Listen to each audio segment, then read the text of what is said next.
اعوذ باللہ من الشیطان الرجیم بسم اللہ الرحمن الرحیم اللہم صلی علی محمد وآل محمد وعجل فرجہم السلام علیکم توفتن یا علی علیہ السلام مدد۔ تمام معزز سامعین کو چینل میں خوش آمدید۔ میں مشکور و ممنون ہوں تمام بہن بھائیوں کا جنہوں نے میرے چینل کو سبسکرائب کیا، ویڈیوز کو دیکھتے ہیں، لائک کرتے ہیں، شیئر کرتے ہیں اور کمنٹس کرتے ہیں۔ امام محمد زین العابدین علیہ السلام نے ارشاد فرمایا، نیند سے بیدار ہو کر سب سے پہلے ہمارے دشمنوں پر لعنت بھیجا کرو، یہ عمل گناہوں کی توبہ کا ذریعہ ہے۔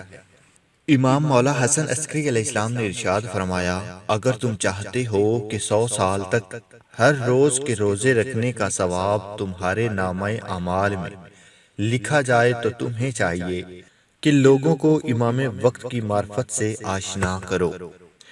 کامیابی بازاروں میں نہیں بکتی، بلکہ کامیابی انسان اپنے عزم اور اپنے حوصلے اور دل کی سچی لگن سے حاصل کرتا ہے۔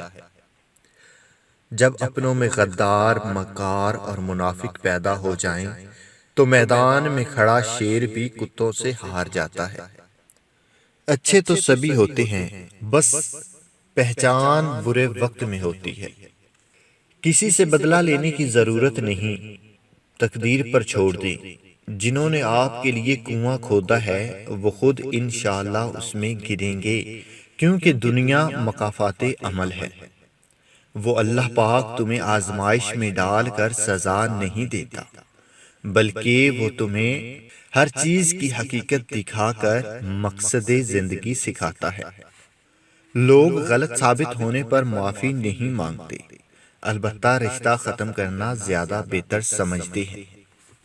امام حسین علیہ السلام نے ارشاد فرمایا کہ جب تم کسی شخص کی عزت اس کی دولت کی وجہ سے کرنے لگو تو یہ جان لو کہ تم ایمان کھو بیٹھے ہو۔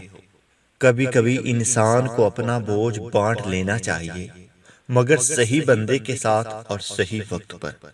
انسان بھی بڑا خود غرض ہے، جب کسی سے محبت کرتا ہے تو اس کی برائیاں بھول جاتا ہے، اور جب کسی سے نفرت کرتا ہے تو اس کی اچھائیاں بھول جاتا ہے۔ حضرت امیر کائنات مولا علی علیہ السلام نے ارشاد فرمایا، اگر زندگی کو ہمیشہ خوشیوں کے ساتھ گزارنا چاہتے ہو تو تم غم زدہ لوگوں کے غم سنا کرو، کبھی دکھی نہیں رہو گے۔ اپنے بہتر وقت کو خدا کی عبادت میں صرف کرو، کیونکہ تمہارے سب کام خدا کی رضا حاصل کرنے کے بعد قبول ہوں گے۔ کچھ دکھ، کچھ درد، کچھ اداسیاں بہت ہی ذاتی ہوتی ہیں، جن کو انسان چاہ کر بھی کسی پر عیان نہیں کر سکتا۔